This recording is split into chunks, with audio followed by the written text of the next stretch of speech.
Olá, amigos! Nossa aula de hoje será sobre percepção e paradigmas. Trata-se de um conceito muito importante na negociação, pois nossa percepção a respeito dos fatos, das circunstâncias e das pessoas afeta o nosso processo decisório. As pessoas enfermas acham que se elas adquirirem saúde, elas serão felizes. Os desempregados estão ávidos por emprego. Se eles conseguirem um emprego, eles se sentirão felizes. No entanto, todos esquecem que nesse mundo existem pessoas que têm saúde, estão empregadas e não se sentem felizes. As pessoas que estão empregadas com saúde, acham que isso é natural e não têm consciência do que representa essa dádiva. Ao passo que as pessoas que não têm emprego ou não têm saúde, sentem muita falta disso. E por isso, tanto a saúde para os enfermos como o emprego para quem está desempregado, isso representa um grande valor. Então eles percebem de maneira diferente. As pessoas desempregadas dão valor ao emprego, as pessoas sem saúde dão valor à saúde, e as pessoas que têm saúde e emprego não dão valor porque não têm consciência dessa bênção. Elementos do processo perceptivo. O processo perceptivo se divide em 3 elementos importantes: o indivíduo perceptor, o percebido e o ambiente. Indivíduo perceptor. Vamos ver o exemplo a seguir, que ilustra exatamente o que significa isso. O praticante católico tira o chapéu em sinal de respeito e humildade quando entra na igreja. Com o mesmo objetivo, o judeu coloca o quipá quando entra na sinagoga. Para o católico, colocar o chapéu dentro do templo tem um significado diferente que para o judeu e vice-versa.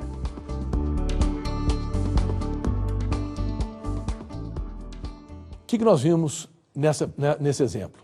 Para a mesma finalidade, que é demonstrar respeito, pessoas têm comportamentos diferentes. Um tira o chapéu para demonstrar respeito, o outro põe o quipá para demonstrar o mesmo respeito. Então, se esses atos não forem cumpridos, essas pessoas serão percebidas como se estivesse fazendo um ato de desrespeito, respectivamente, nos seus ambientes. A maneira como somos, nossos valores, nossas crenças, nossa cultura, os nossos paradigmas, nosso estado emocional, constituem uma lente através da qual nós iremos enxergar não só as pessoas, mas também as circunstâncias.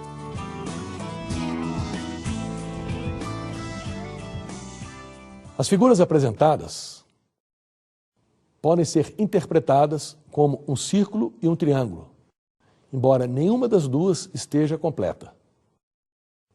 O nosso cérebro completa a figura para cumprir uma lacuna e tornar entendível como parte de uma figura possa representar a figura como um todo.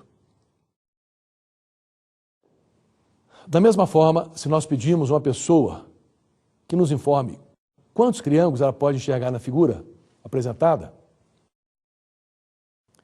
normalmente nós vamos ouvir respostas que a pessoa está enxergando no mínimo 7 triângulos, quando na verdade, geometricamente, não tem nenhum triângulo completo naquela figura.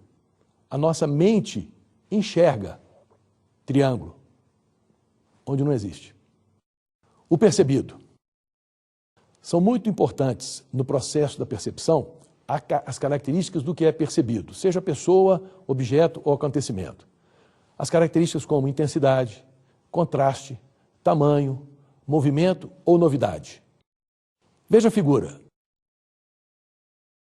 Embora as linhas sejam rigorosamente paralelas, é fácil perceber o contrário. Agora veja os 2 retângulos que se apresentam com diferentes tons de cinza.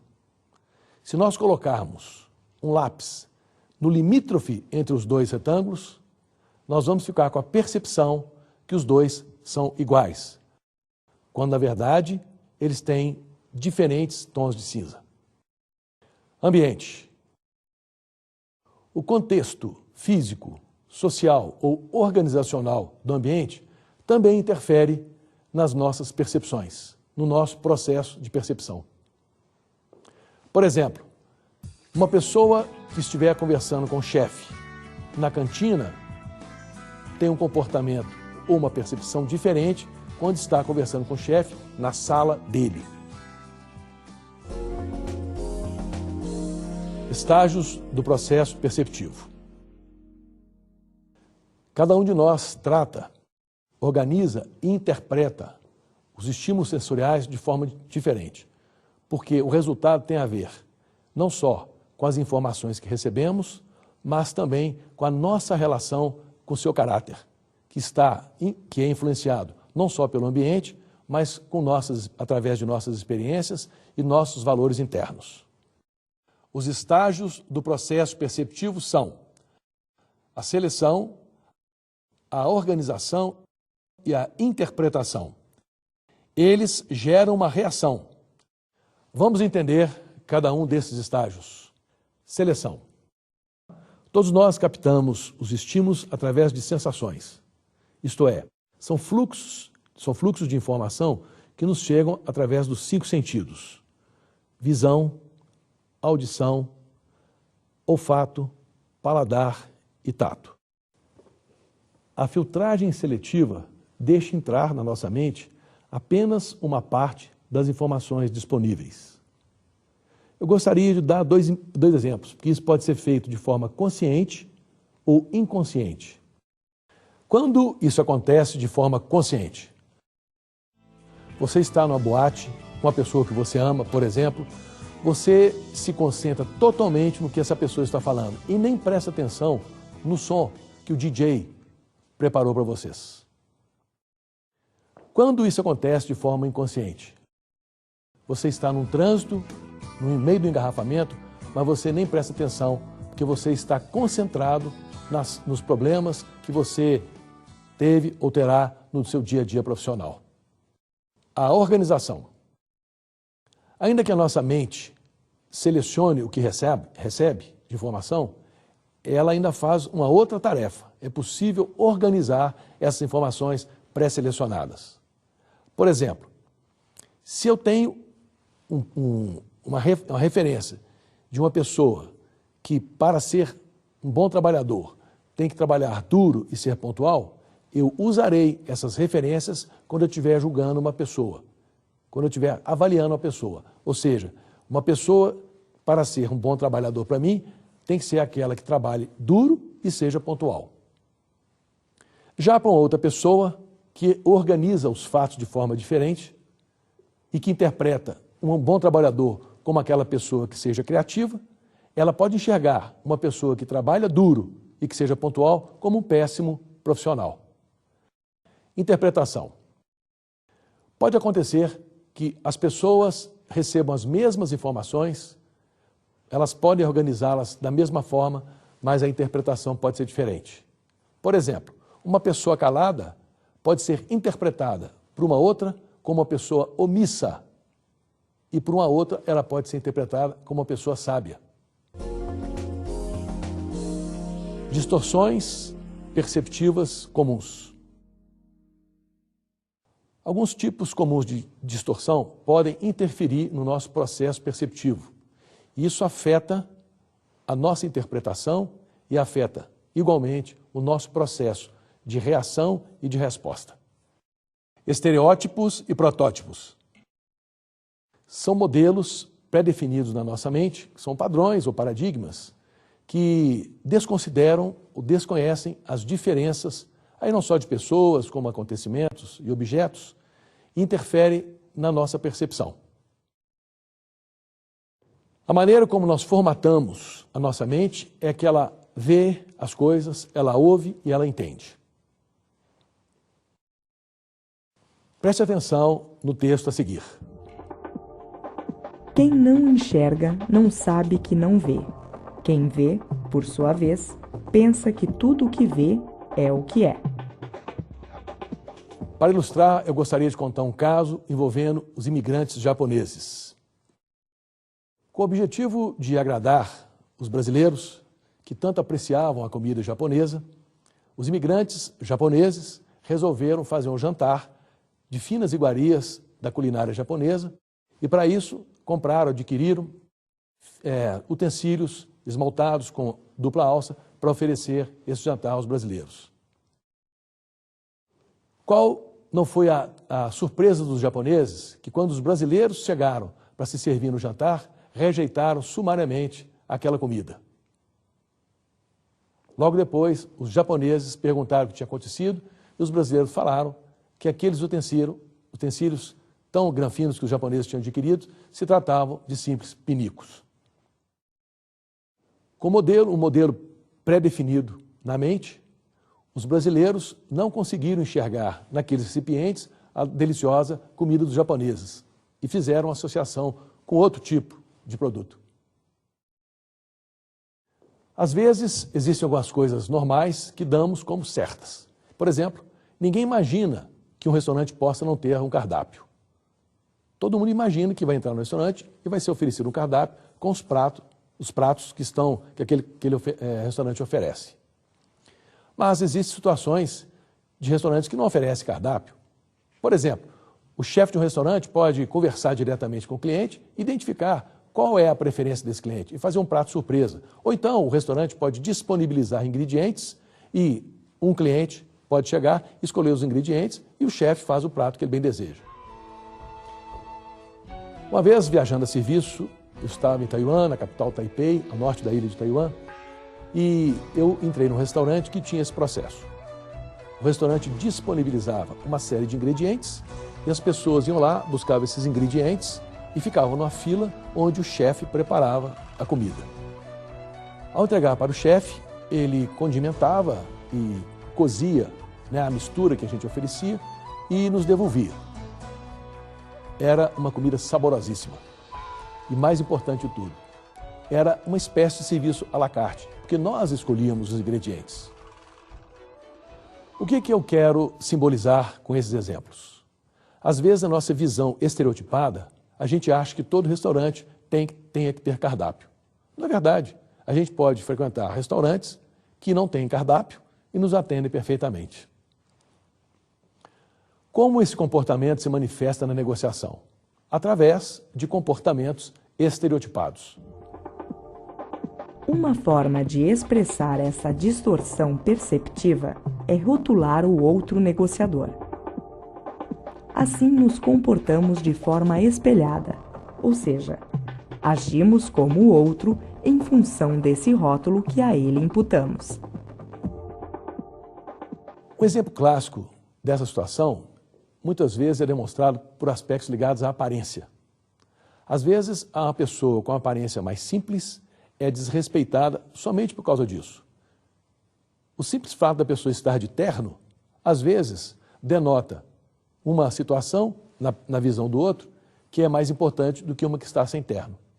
Mas isso é apenas uma visão estereotipada, porque as duas pessoas podem ter a mesma importância, independente do traje que elas usam. Efeito halo.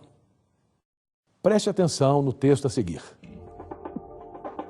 O efeito halo consiste em deixar que uma característica de um indivíduo ou grupo encubra todas as demais, criando assim uma impressão geral. Essa distorção acontece quando apenas um atributo de uma pessoa ou de uma circunstância é utilizado para fazermos uma ideia geral sobre essa mesma pessoa ou circunstância. Para exemplificar, eu lembro de um caso que foi mostrado num programa de televisão, alguns anos atrás. Era o seguinte: um senhor estava comendo um churrasquinho numa esquina de uma cidade, aqueles carrinhos que vendem esse tipo de comida.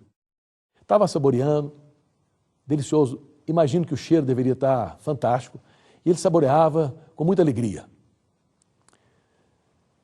E de repente, ele percebeu que chegou o filho do dono do carrinho com um saco, e dentro desse saco existiam gatinhos. O que o dono do carrinho fez? Tirou debaixo do carrinho uma gradezinha, uma gaiolinha, onde se encontravam vários gatinhos, e despejou o conteúdo do saco que o filhinho dele trouxe dentro dessa mesma gaiola, ficando todos os gatinhos juntos. A televisão, então, fez um close no rosto daquele senhor que estava comendo o churrasco. Ele estava observando aquela cena, horrorizado. E, de repente, ele olhou para o churrasco e, imaginando que a carne do churrasco era de gato, furiosamente jogou a carne, o churrasco, no dono do carrinho e saiu furioso. É claro que aquele programa era uma pegadinha de um canal de televisão, mas o senhor que estava comendo o churrasco, ele, através da cena que ele viu, ele concluiu, de uma forma geral, que o que ele estava comendo era um churrasco de carne de gato. Como esse fenômeno se manifesta na negociação? Às vezes, por causa de um comentário indevido, ainda que inconsciente, do outro negociador, tendemos a interpretá-lo como uma ameaça e nos posicionamos de forma agressiva, prejudicando todo o processo da negociação. Às vezes, uma expressão inocente, feita sem nenhum tipo de intenção, pode desencadear na outra pessoa uma indignação. Por exemplo, vamos imaginar que um dos lados vira para o outro e fala assim: veja bem, o que a outra pessoa às vezes pode interpretar? Esse senhor está dizendo que eu não enxergo bem, que eu não estou vendo bem a situação. Ele está enganado. E vou mostrar para ele como ele está enganado. Só por causa disso, a pessoa muda o comportamento e às vezes pode conduzir a negociação para o impasse só por essa questão de percepção distorcida. Projeção. Esse fenômeno costuma acontecer na ausência de empatia, ou seja, a gente não se coloca na posição na pele do outro. E por isso, nós atribuímos nossas questões pessoais, nossas características pessoais para os outros indivíduos. O que significa que nós achamos que o que é importante, as nossas características, o que é importante, nossas necessidades, são idênticas nas outras pessoas. Mas nós devemos deixar de querer que as pessoas sejam iguais a nós e começar a valorizar a singularidade dos seres humanos. Vamos ver um exemplo na negociação na prática.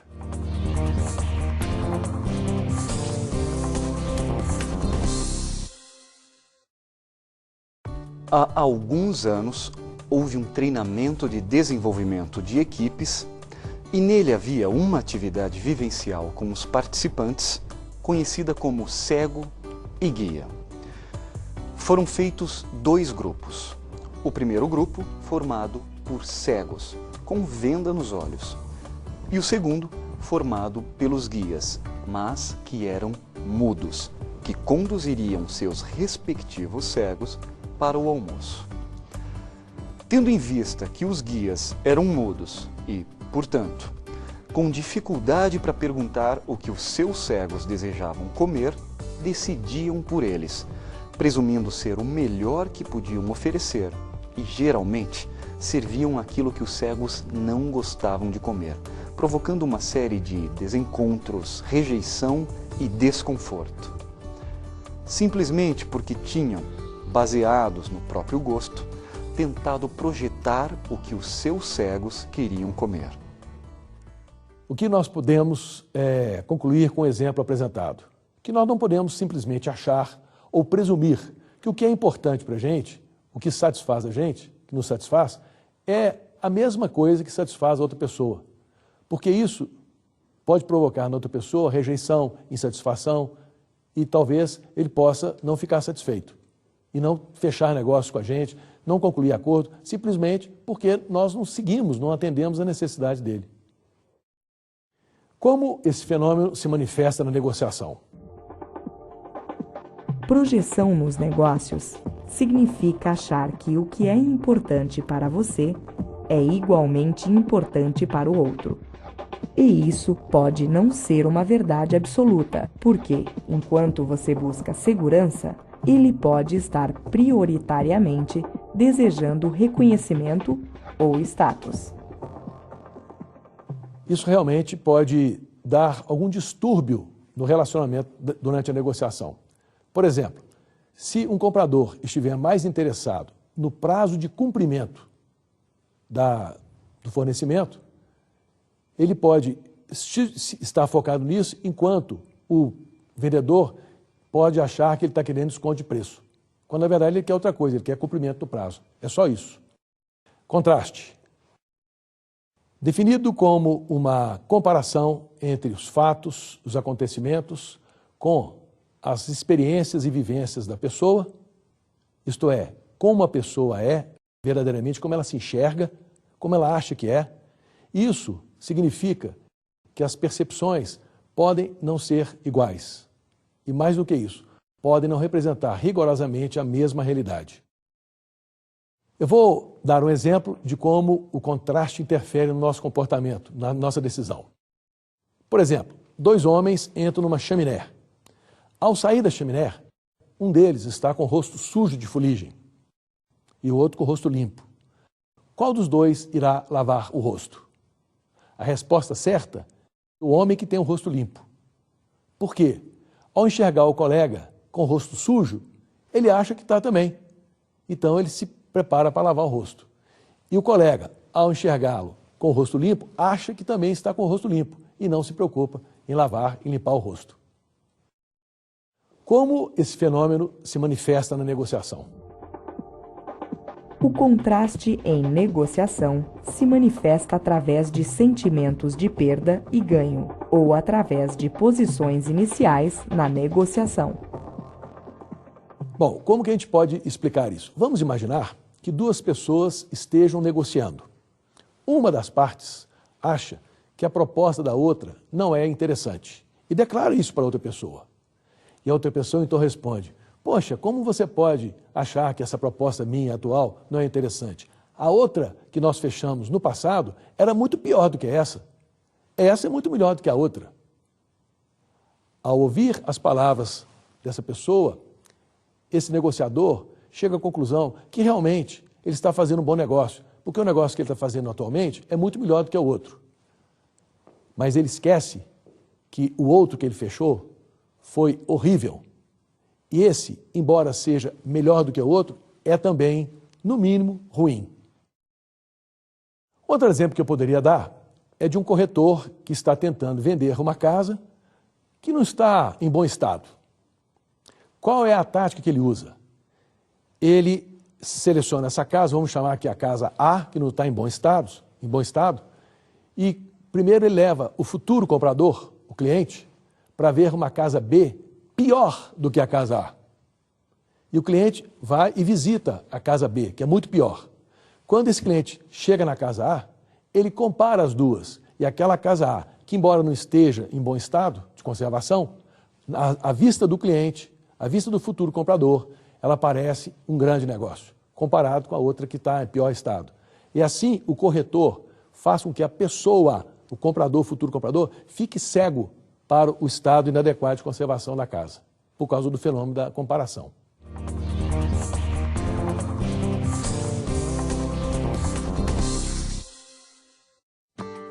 Essa é a história de um homem que foi ao shopping center para comprar uma blusa para a namorada. Ele entrou em uma loja de roupas e perguntou à vendedora se ela teria a blusa da vitrine no tamanho médio. Ela respondeu que sim, e então ele perguntou quanto custava. A vendedora imediatamente respondeu: esta roupa está na promoção. O preço normal dela é R$200, mas, como está na promoção, o preço é somente R$145. O homem então comparou os dois preços e achou que estaria economizando R$55. Ele então fechou o negócio. Na percepção dele, ele estava ganhando R$55, quando na verdade o preço real da blusa já era R$145. O que a vendedora fez foi apenas aumentar o preço para que, através da comparação, do contraste, ele percebesse o ganho, embora virtual, mas que interferiu na decisão dele. Percepção seletiva. consiste em destacar alguns aspectos nas pessoas, nos objetos, nas circunstâncias, acontecimentos, que estejam em consistência com nossos valores, atitudes e necessidades. É muito importante, interfere muito no estágio de seleção do processo perceptivo. Para exemplificar, eu vou mostrar um conjunto de cartas para você. Veja esse conjunto de cartas. Escolha uma das cartas. Preste atenção nela. Ela é a sua carta, a partir desse momento. Sem querer ser mágico, eu vou adivinhar qual foi a carta que você escolheu. Você quer ver? Olhe na sequência seguinte se eu não tirei a sua carta. Percebeu o que aconteceu? Eu mudei todas as cartas. Mas normalmente as pessoas não prestam atenção nas outras cartas, somente na carta que escolheu. E ao prestar atenção só na carta que escolheu, elas esquecem de verificar e de constatar que todas as cartas foram trocadas. Eu não erro uma. Como esse fenômeno se manifesta na negociação? A percepção seletiva se manifesta através da presença de sentimentos e emoções. Muitas vezes ficamos cegos, motivados por questões ligadas a sentimentos como medo, cobiça, inveja, mágoa, e deixamos de concluir um acordo que pode ser vantajoso para nós, somente para punir o outro. Esse fenômeno ele se manifesta muito nas empresas, na relação entre colegas que têm uma relação hostil. Muitas vezes a gente pode presenciar em reuniões, uma pessoa apresenta uma argumentação sólida, bem estruturada, que pode ser vantajosa, que pode trazer um resultado vantajoso para todos, mas apenas porque aquela ideia não partiu de uma outra pessoa, ela contraria, ela vai contra, para não deixar a autora da ideia ter sucesso e ficar bem aos olhos da equipe. Mas o contrário também é verdadeiro. Quando nós admiramos uma pessoa, nós fazemos todos os tipos de concessões, inclusive indevidas, somente para agradar a pessoa. Esse só é o objetivo. E nos prejudicamos, às vezes, por conta disso. Toda essa nossa argumentação, explicação, foi para corroborar, efetivar a importância da percepção no processo decisório. Gostaria de encerrar com apenas mais um exemplo. Se nós colocarmos uma venda nos olhos de uma pessoa e solicitarmos a essa pessoa, de olhos vendados, que pise numa corda, mas declaramos para ela que se trata de uma serpente, ainda que a corda continue sendo corda, na mente dessa pessoa é uma serpente. E assustada, ela salta, porque ela acha que realmente é uma serpente. A nossa percepção, ainda que errada, representa a nossa realidade e é nela que vamos basear nossas ações, decisões e reações.